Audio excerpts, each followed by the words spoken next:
Have you ever, like, met someone who just immediately checked every single one of your boxes? Oh, man. Like, Yeah. you sit down across from them, maybe you're just grabbing a quick coffee, and suddenly 3 hours have vanished. Right. The banter is just flawless. Exactly. The physical chemistry is undeniable, and you walk away from that encounter thinking, finally, this is it. The search is over. It's the best feeling.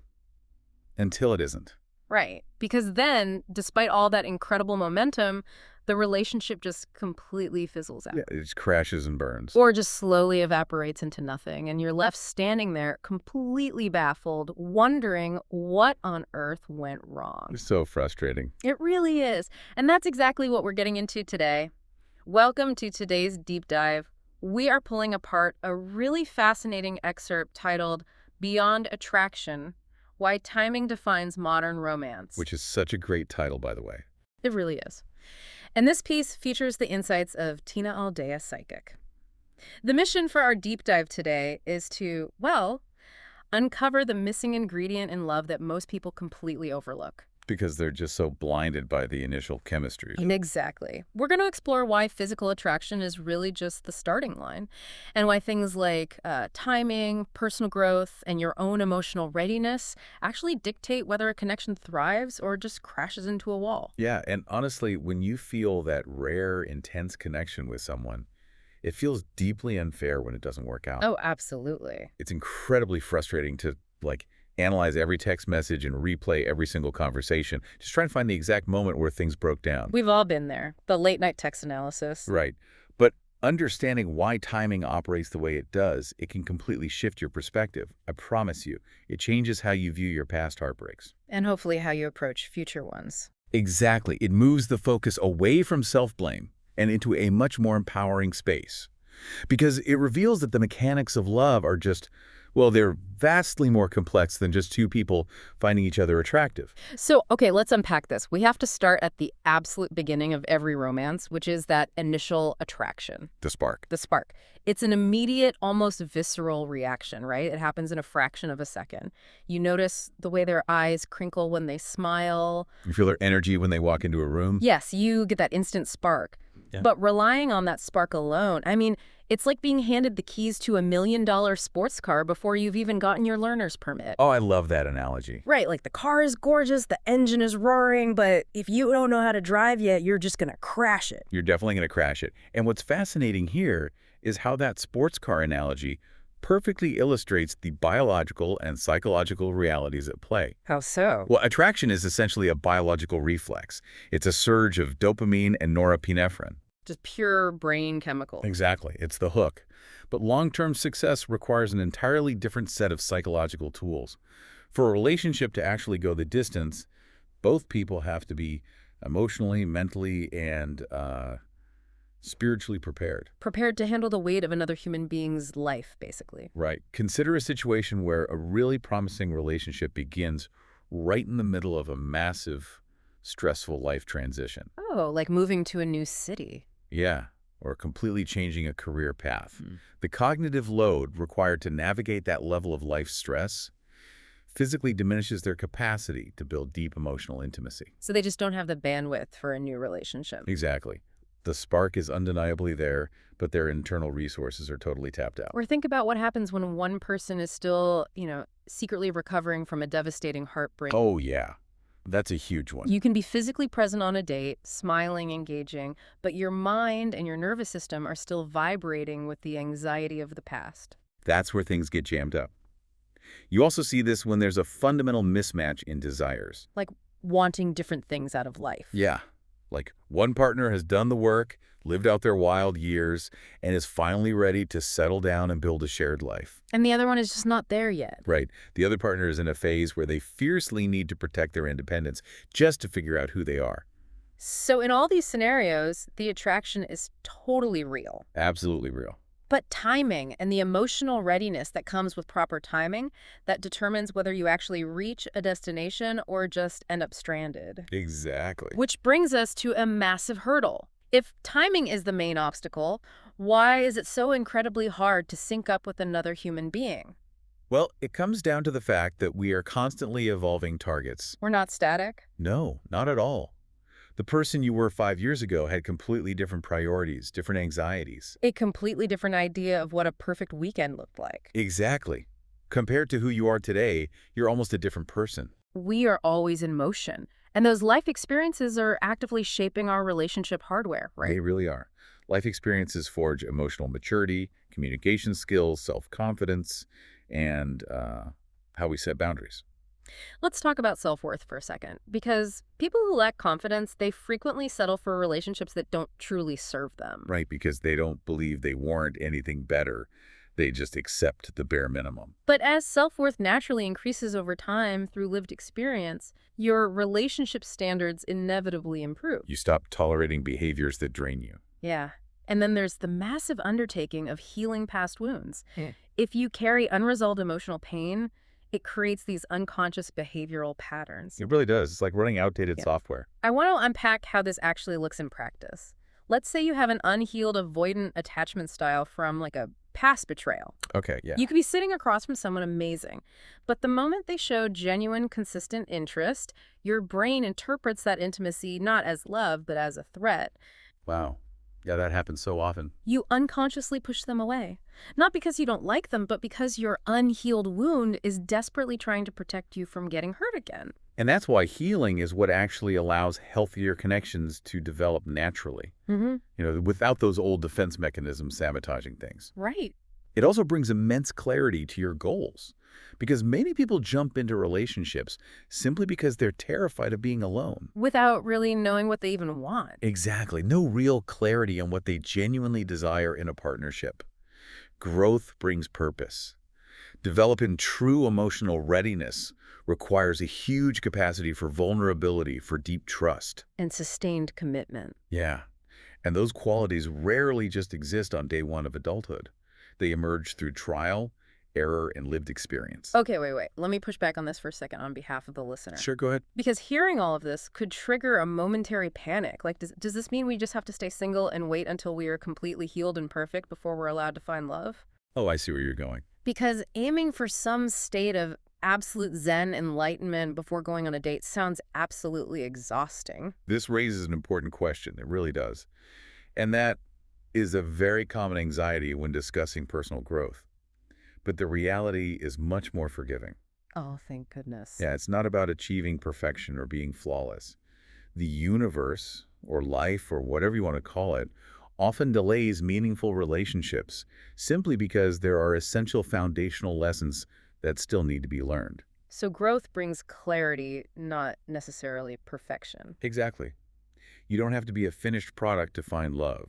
You just need to have the capacity to navigate the relationship without your unhealed wounds steering the ship. Right, you need a solid enough sense of self. What psychologists call differentiation, so that you don't completely lose your identity the moment you merge your life with someone else's. So we're all works in progress, but Sure. we need to at least know how to use the brakes when our insecurities flare up. That's a great way to put it. Here's where it gets really interesting. Understanding that we are these constantly evolving works in progress, it actually explains one of the most universally painful human experiences. Meeting the right person at the wrong time. Yes, the infamous too early relationship. It's brutal. But there's this profound spiritual concept called divine timing mentioned in the source, which suggests that events occur when circumstances align for the highest possible outcome. Okay, tell me more about that. Think about it like a combination of environmental factors, like planting a seed. You can have perfect soil, the exact right amount of water, ideal sunlight. But a plant cannot bypass its natural biological timeline. Exactly. It will not bloom instantly just because the conditions are right. It's bound to its own timeline. Let me throw a psychological lens on this concept of divine timing, just to add to that. I'd love to hear it. There's this mechanism in the brain called the reticular activating system, or the RAS. It's basically the filter that determines what information gets noticed and what gets ignored. Oh, like when you buy a new car? Yes. If you decide you want to buy a red car, suddenly your RAS makes you see red cars everywhere. They were always there, but you weren't primed to see them. Right. So I wonder if divine timing is actually our psychological readiness finally catching up to our environment. Oh, that's interesting. When you've done the healing and your emotional maturity reaches a certain level, your RAS suddenly allows you to actually see the right partners who were completely invisible to you when you were caught up in your own chaos. If we connect this to the bigger picture, that is a brilliant way to bridge the spiritual and the psychological. Divine timing isn't about sitting back and waiting passively for destiny to drop a soulmate into your lap. You can't just wait on the couch. No, Yeah. it's exactly what you just described, a preparation meeting opportunity. The universe might present the opportunity of a great connection, but if the internal preparation hasn't happened yet. It remains just an opportunity, not a lasting reality. Exactly. So relationships that happen too early, before the emotional healing is complete or the life circumstances are supportive, they often fail. But they're not a waste of time. You're catalysts. Yes, they're a catalyst for growth. That is so incredibly liberating to hear. It completely flips the script on heartbreak because it means these failed connections come into your life as a highly targeted curriculum. A curriculum to teach you the exact lessons you need to learn. They expose your specific emotional blind spots. So for anyone listening right now who is carrying the weight of a recent breakup, realizing that a failed connection doesn't necessarily mean you did anything wrong. Or that they did anything wrong. Right. The timing simply wasn't aligned. It was just a necessary driving lesson before you get the sports car. I love that we brought the sports car back. Had to do it. So if we accept that we can't force the timeline or force a seed to grow faster, what can we actively do? We shift our focus entirely inward. We have to move away from the desperate external search. Because we all inevitably ask the same question when we're single. Where is the right person? Why haven't I found them yet? Right. But the vastly more important question to ask is, am I becoming the right person? Wow. Yeah. When your own internal readiness increases, your external relationship dynamics naturally transform. You automatically start recognizing healthy partners instead of ignoring them. You naturally avoid toxic patterns because you can spot them a mile away. And you set boundaries without feeling a shred of guilt about it. Which is huge.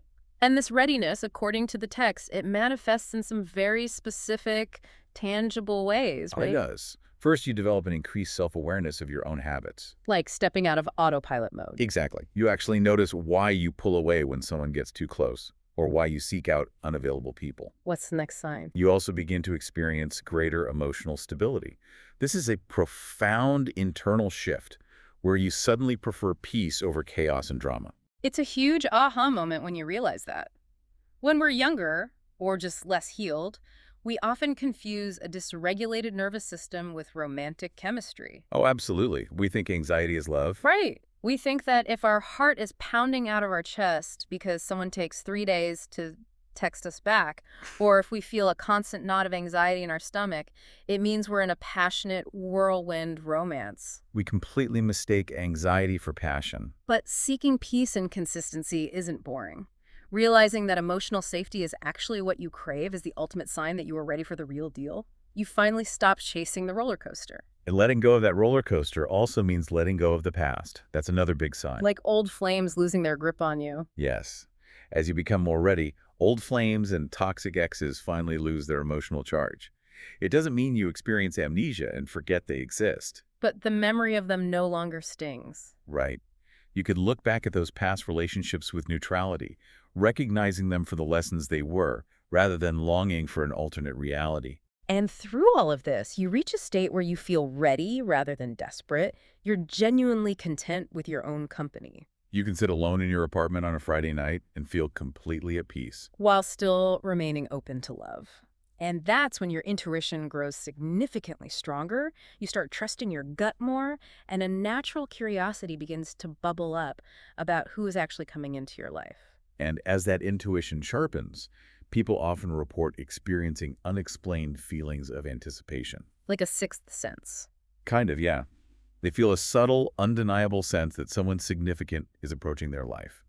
Even if their current daily reality is just, going to work, hitting the gym, and watching television alone. So what does this all mean? How do we apply this? This brings us to a really fascinating service mentioned in the source material, Tina Aldea Psychic Artist. Right, which combines psychic intuition with artistic talent to create personalized soulmate sketches based on intuitive energy readings. Now, the instinctive reaction might be to view this purely as a fortune-telling novelty, right? Just looking for a handsome face. But the mechanics behind it are actually deeply tied to the psychological preparation we've been unpacking. Exactly. Because the real value in an intuitive reading or a personalized sketch isn't about predicting the future with absolute certainty. Yeah. It's about mapping energy and creating a psychological anchor. An anchor for your personal growth. Yeah. When you receive a visual representation of the connection you are drawing toward yourself, it acts as a deeply meaningful experience that inspires self-discovery. Because doing all of this hard work, healing past wounds, learning self-worth, retraining your nervous system, it's a lonely, invisible road. It is exhausting to keep working on yourself when you have no idea when or if the payoff is coming. It really is. So a service like this provides a physical focal point. It flips the script. It's not just a crystal ball to passively wait for a face, but an active tool to keep you motivated. It beautifully bridges the gap between spiritual curiosity and highly practical emotional preparation. It gives your brain a concrete image of the destination. And having that anchor keeps you motivated. It provides a tangible reminder of why the practice of becoming a better, more healed version of yourself is worth the effort, even on the days when you feel totally discouraged. I love that. Yeah. So let's wrap up this deep dive and bring this all together. The core thesis here is incredibly powerful. Attraction might ignite the connection. It's the immediate rush of dopamine. With spark. But it is timing, your own internal readiness and your emotional maturity that actually determine if that connection will thrive or if it will burn out. Sometimes the absolute best relationship advice out there is to stop searching so frantically for love. Stop trying to force the combination lock to open before you have all the numbers. Simply focus on becoming the person you are meant to be and trust that your readiness will eventually align with the right opportunity. It's all about trusting the process of your own evolution. It really is. And as we close out, I want to leave everyone listening with one final thought to ponder. I'm ready. Think about the person you were 5 years ago and how they frankly weren't quite ready for the caliber of love you desire today. If that's true, and you acknowledge how much you have evolved, what kind of incredible, profound love is the you 5 years from now quietly preparing for at this exact moment? Oh, wow. That is such a brilliant question to sit with. So the next time you meet someone and the chemistry is off the charts, but it just fizzles out anyway, you don't have to view it as a failure. Not at all. You can view it as another necessary lesson, preparing you for whatever is coming down the road 5 years from now. Thank you so much for joining us on this deep dive. We hope it gave you some clarity, some peace of mind, and a whole new perspective to think about. Until next time.